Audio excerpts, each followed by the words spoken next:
अस्सलाम वालेकुम दोस्तों। आज हम रिव्यू करने जा रहे हैं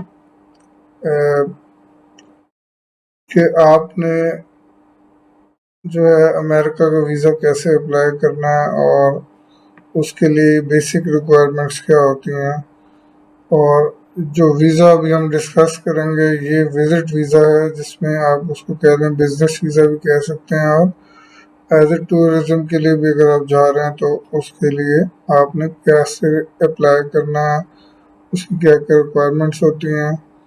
तो इस वीडियो में हम ये चीज़ें रिव्यू करेंगे कि ये कौन सी साइट पे हमें जाना है, कहाँ पे अप्लाई करना है और उसके अंदर हमें क्या क्या डॉक्यूमेंट्स प्रिपरेशन के लिए रिक्वायर्ड होते हैं।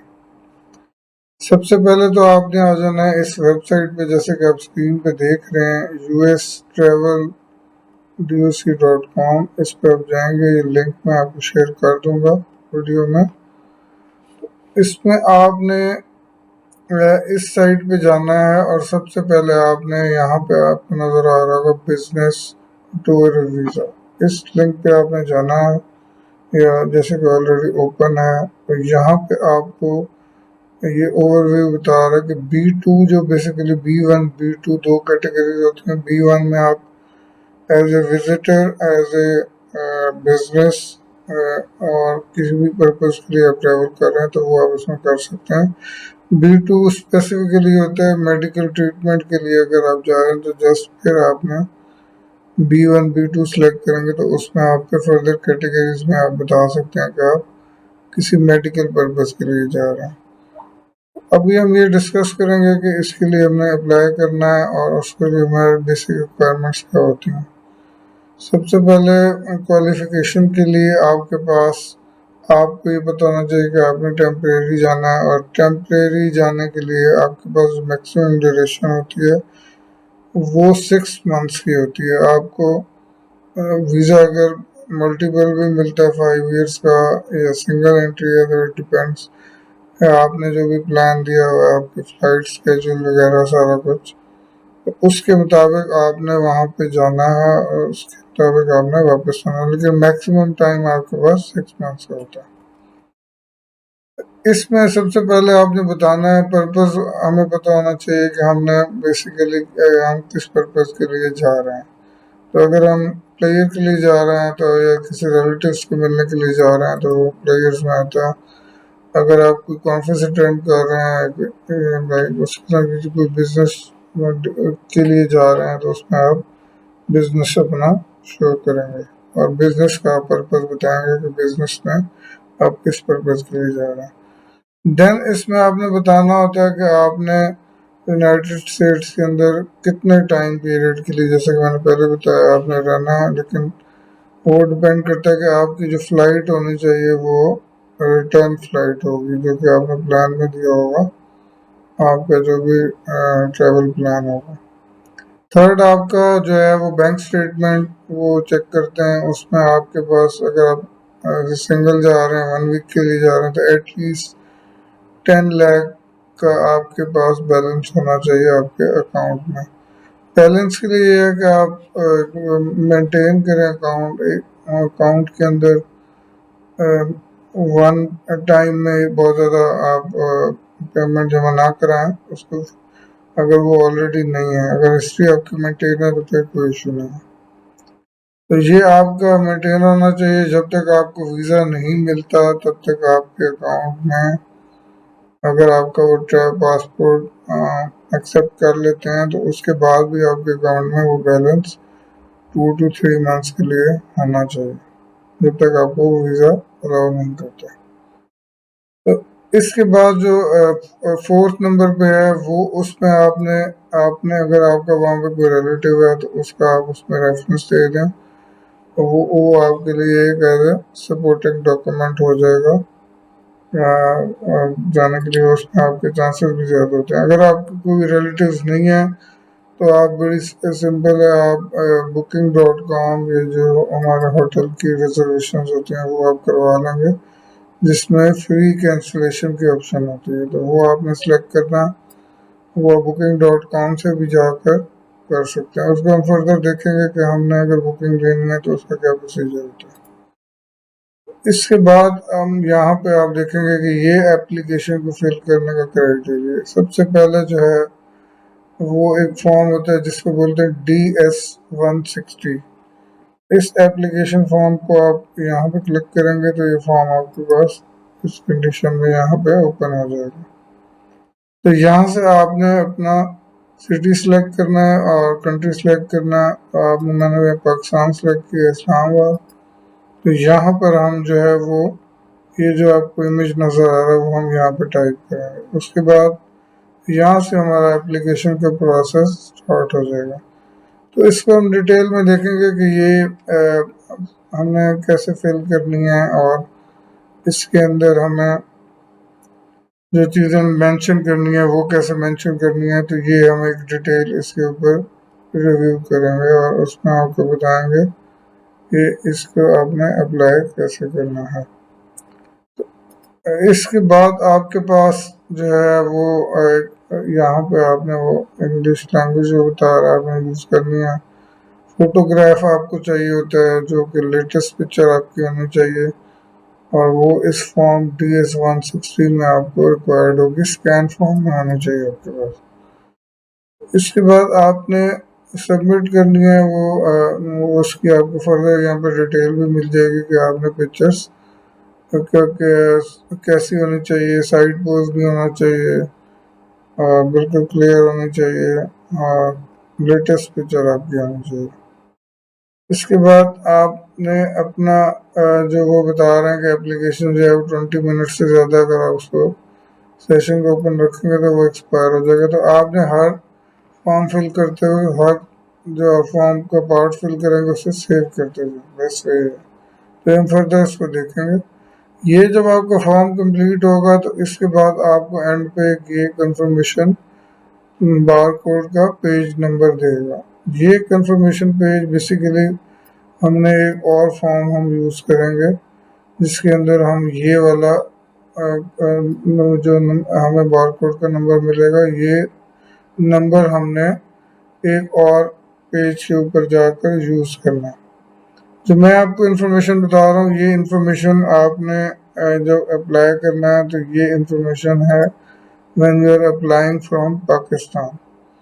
अगर आपने किसी और कंट्री से अप्लाई करना है तो सेम इज़ द केस कि आप वहाँ पे गूगल करेंगे US एम्बेसी, आपकी जो सिटी है या कंट्री है उसमें आप उसको सिलेक्ट करेंगे, उस ऑप्शन में जाएंगे तो वो आपको सेम लाइक यही पेजेस आपको शो करेगा लेकिन वो आपकी पर आपकी कंट्री के मुताबिक, जैसे कि यहाँ पे पाकिस्तान शो हो रहा है तो आपको वो वाली कंट्री शो होना चाहिए।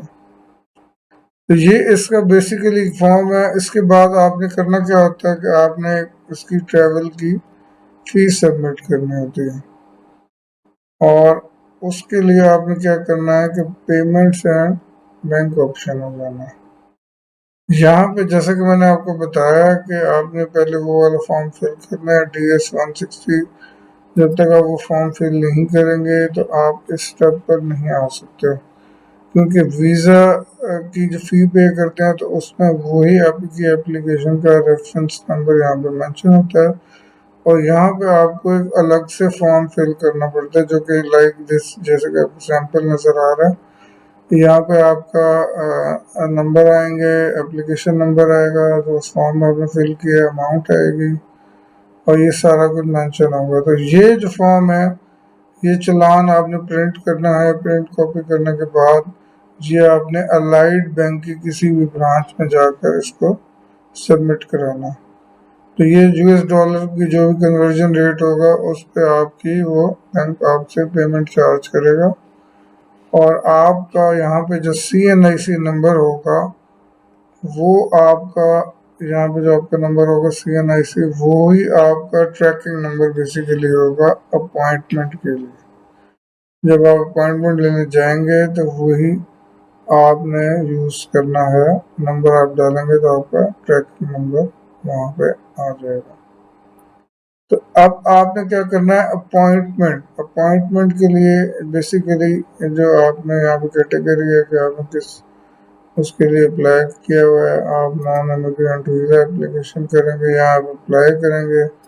यहाँ पे आप देख सकते हैं पे फी, यहाँ पे ऑप्शन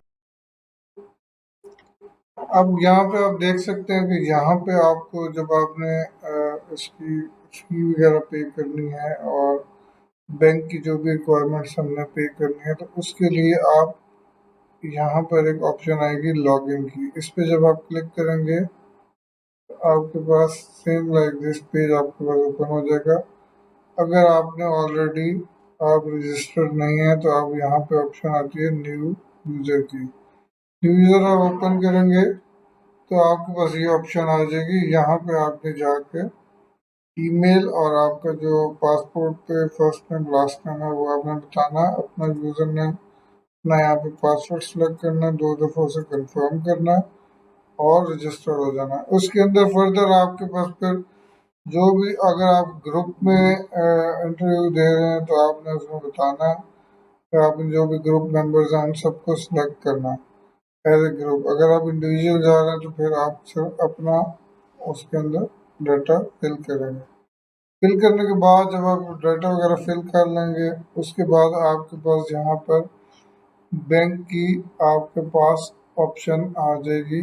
उसमें आपने जाना है, उसमें फ़ी वाउचर आपने जनरेट करना है और अलाइड बैंक की उसमें जो किसी भी अलाइड बैंक की ब्रांच में जाके वो आपने फी सबमिट करानी है। तो उस डेट का जो दिन का आपका यूएस का डॉलर रेट होगा वो आपसे वो बैंक चार्ज करेगा। अगर आप बिफोर 12 o'clock आफ्टरनून आप फी सबमिट कर देंगे तो वो मे बी एम्बेसी में फीस आपकी सेम डे में अपग्रेड हो जाएगी। अगर आप 12 बजे के बाद करेंगे तो वो मे बी नेक्स्ट डे जाके आपकी फ़ी जो है वो सबमिट होगी। तो उसके बाद आपने अपॉइंटमेंट के लिए इसी फॉर्म के अंदर हम फर्दर डिटेल में जाके जब देखेंगे उसी में आपने जाके बैंक की डिटेल फिल करने के बाद और जो DS-160 आपने फॉर्म फिल किया होगा वो फिल करने के बाद उसकी दोनों इन्फॉर्मेशन आपने इस फॉर्म में ऐड करनी है। उसके बाद आपने अपॉइंटमेंट लेनी है और अपॉइंटमेंट जिस डेट की अवेलेबल आ रही होगी उसके कैलेंडर में। समटाइम ये होता है कि वो उस वक्त नहीं आ रही होती है लेकिन कुछ टाइम के बाद वो आ जाती है, तो आपने बार बार ट्राई करते रहना। कुछ टाइम के बाद तो आपको अपॉइंटमेंट जो भी अवेलेबल होगा वो आपको उसमें डेट्स अवेलेबल हो जाएंगी। उसमें आपने अपना सूटेबल टाइम सेलेक्ट करना और उसी टाइम पे आपने एम्बेसी में पहुंचना। एम्बेसी में जाकर आपने जो आपके डॉक्यूमेंट्स हैं वो आपने साथ लेके जाने हैं। जो आपने मेन फॉर्म जो DS-160 में फिल किए हैं वो आपके पास होने चाहिए। उसके अलावा ट्रैवल में आपने ट्रैवल एजेंट से एक आइटिनरी ले लेनी है जो कि टेम्परेरी आपने प्लान लेना है अमेरिका के लिए। आपने टिकट कंफर्म टिकट नहीं लेना जब तक आपको वीज़ा नहीं मिलता। तो आपने एक प्लान ले लेना है। उसके बाद अगर आपका वहाँ कोई रिलेटिव है, ब्लड रिलेटिव है, तो उसका आप इन्विटेशन लेटर मंगवा लेंगे। लेटर मंगवाने के बाद वो आपने साथ लेके जाना है और उसका आपने जो ये फॉर्म है DS-160 वाला, इसमें आपने उस फॉर्म के अंदर आपने जो है वो अपना आपने बता देना है कि आपके जो भी रिलेटिव है अगर आप उसके पास स्टे करें तो उसकी कंप्लीट इंफॉर्मेशन आपने इस फॉर्म में डालनी है। उसके अलावा अगर आपका रिलेटिव नहीं है तो आप Booking.com से और जो भी होटल आपने अमेरिका में सिलेक्ट किया है जिस सिटी में आप जा रहे हैं तो वहाँ से आपने बुकिंग ले लेनी है उन जिस डेट में आपने प्लान विजिट किया हुआ उसके अकॉर्डिंगली आपने वो लेनी है और वो भी आपने फ्री कैंसिलेशन वाले ऑप्शन के साथ ले लेनी है। उसमें आपको क्रेडिट कार्ड में या डेबिट कार्ड से भी आप उसमें रजिस्टर हो सकते हैं। और भी वेबसाइट्स हैं जो जिस पे आप जाके बुकिंग अप्लाई कर सकते हैं होटल की या डायरेक्टली होटल की वेबसाइट पे भी आप अप्लाई कर सकते हैं। इसके अलावा आपके पास बैंक स्टेटमेंट होनी चाहिए। अगर आपके पास आप अगर सैलरी परसेंट हैं तो आपके पास आपका कंपनी का एक लेटर होना चाहिए जिसमें आप मेंशन करेंगे कि ये एम्प्लॉयज़ कब से कब तक है आपके HR वाले, और उसमें आप अपना ट्रैवल प्लान बताएंगे कि मैं इस टाइम के लिए जा रहा हूँ लोकेशंस के लिए या आपका जो भी ऑफिशियल टूर है उसके लिए, तो वो आपने इसमें मेंशन करना है, और इसमें आपका पासपोर्ट नंबर भी मेंशन होना चाहिए। उसके अलावा आप अपना विजिटिंग कार्ड लेके साथ जाएं। अगर आप बिजनेस करते हैं तो आपने अपना बिजनेस का एविडेंस उसके अंदर शो करना है। तो ये बेसिकली रिक्वायरमेंट है। उसके अलावा आपकी बैंक स्टेटमेंट होनी चाहिए 6 मंथ्स की, वो आपने लेके जानी है। 2 पासपोर्ट साइज आपके पास पिक्चर होनी चाहिए 2x2 की। और यहाँ पे तो ऑनलाइन में जो आपने सबमिट की होगी फॉर्म में, वही सेम पिक्चर आपके पास भी होनी चाहिए। 3 पिक्चर आपके एटलीस्ट होनी चाहिए। 2 नॉर्मली एम्बेसी मांगती है, तो वो आपने लेके जानी है। और जो आपका इंटरव्यू है उसमें आपका जो ये फॉर्म है DS-160 जिसका भी हम जिक्र कर रहे हैं, तो ये मोस्ट इम्पोर्टेंट फॉर्म है जिसको आपने देखना है कि आपने फिल बहुत केयरफुली करना है, क्योंकि आपका 60% वीज़े का डिसीजन जो है वो एम्बेसी से ऑलरेडी हो जाता है कि इस पर्सन को हमने वीज़ा देना है या नहीं। अगर आपका इंटरव्यू वहाँ पे 5 to 10 मिनट्स का होता है, तो इट मीन्स मे बी आपको वो पासपोर्ट आपसे सबमिट कर लें।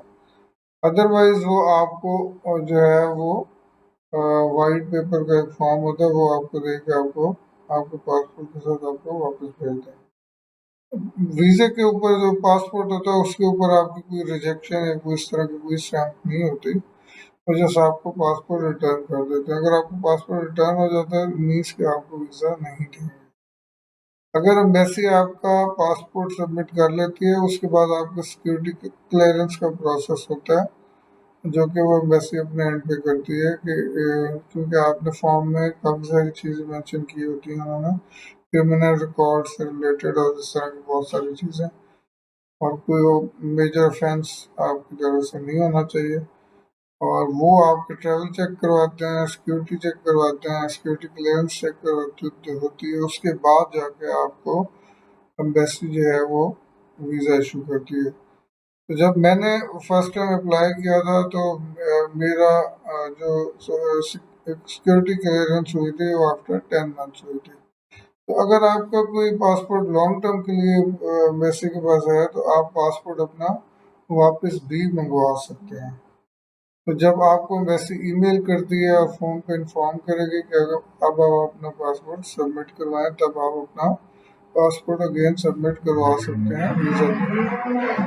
तो ये डिपेंड करता है कि आपका नेम किस तरह का है, क्योंकि आपके कुछ इस तरह के नेम्स होते हैं जो उनकी ग्रे लिस्ट होती है, जो उनके मोस्ट वांटेड लोग होते हैं, उसमें आपका नाम अगर आपका फर्स्ट नेम लास्ट नेम कहीं पे मैच हो रहा है, तो उसकी वजह से भी आपका मे बी सिक्योरिटी क्लियरेंस में डिले आ सकता है। तो ये आज का एक रिव्यू था बेसिक, मैंने आपको बताई हैं जो चीज़ें डॉक्यूमेंट्स आपने इसमें आपके पास होने चाहिए, और उसमें आपने प्रिपरेशन करनी है ये सारे डॉक्यूमेंट्स की। नेक्स्ट वीडियो में हम इंशाल्लाह इसमें डिटेल में देखेंगे कि हमने फॉर्म को केयरफुली कैसे फिल करना है इन दोनों फॉर्म्स को, और हमने फीस वगैरह जो अप्लाई करनी है वो कैसे करनी है। So thanks to watch my video, and please like and subscribe my channel. And if you have any kind of question, आपके अगर में कोई भी सवाल हो, कोई भी चीज़ आप पूछना चाहते हैं, तो please you can write in the comments.